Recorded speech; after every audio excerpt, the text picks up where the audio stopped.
एक बार एक गांव में एक साधु रहता था जो भगवान पर बहुत विश्वास रखता था। एक बार वह साधु पेड़ के किनारे नीचे बैठा था और भगवान को याद कर रहा था तो अचानक वहां बाढ़ आ गई। चारों तरफ पानी ही पानी।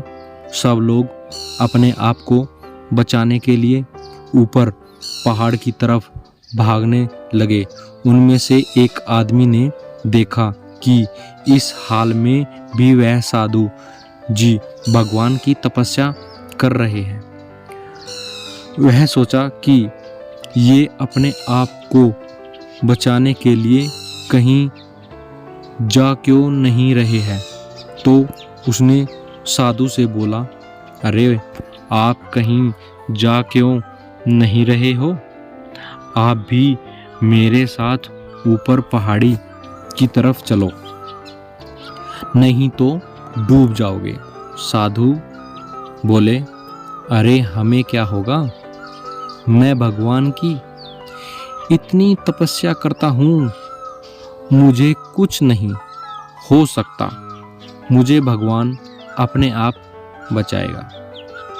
धीरे धीरे पानी साधु के कमर तक आ गया। वह लोग वहां से नाव लेकर निकलने लगे तो उनमें से एक ने साधु से कहा, अरे पानी आपकी कमर तक आ गया है, आप हमारे साथ चलो। तो साधु ने कहा, नहीं नहीं, भगवान मुझे अपने आप बचाएगा। और वह नाव वाला भी वहां से निकल गया। कुछ देर बाद पानी इतना बढ़ गया कि साधु के सर तक पहुंच गया और अब लोगों को बचने के लिए हेलीकॉप्टर निकालने लगे। एक हेलीकॉप्टर साधु के पास आया जो कि आखिरी हेलीकॉप्टर था। साधु के पास नीचे रस्सी फेंकी और बोला, इसे पकड़ो और ऊपर आ जाओ, नहीं आप डूब जाओगे। यह आखिरी हेलीकॉप्टर है और आपके पास में दूसरा कोई रास्ता नहीं है बचने के लिए।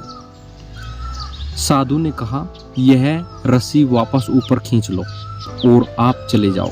मुझे भगवान के ऊपर पूरा भरोसा है, वह मुझे बचा लेगा। पानी काफी ऊपर आ गया, पेड़ डूब गया। साधु की भी डूबने से मौत हो गई। मरने के बाद साधु भगवान के पास गया और बोला, हे भगवान, मैंने पूरी जिंदगी आपकी तपस्या की, मेरा सारा जीवन आपकी आराधना करने में लगा दिया, फिर भी इतने भरोसे के साथ इंतजार किया कि तुम मुझे बचाने आओगे, लेकिन मेरी डूबकर मौत हो गई और तुम नहीं आए, ऐसा क्यों? भगवान बोले, मूर्ख इंसान, एक नहीं 3 बार आया था। वो तीनों बार मैं ही तो था।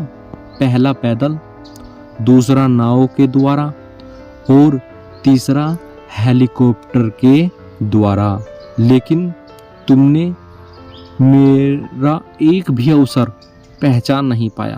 पता नहीं किसका इंतजार कर रहा था। इस तरह से जिंदगी में हमें ऊपर वाला बहुत से मौके देता रहता है, लेकिन हम सब उस मौके को ठुकराकर पता नहीं किस जिद का इंतजार कर रहे होते हैं कि वो होगा तभी मैं करूँगा। इस बात पर अड़े रहने से एक वक्त के बाद वो मौका हाथ से निकल जाता है और हम कुछ नहीं कर पाते। तो किसी भी अच्छे समय का इंतज़ार मत करो। जो भी करना है आज और अभी से शुरू कर दो।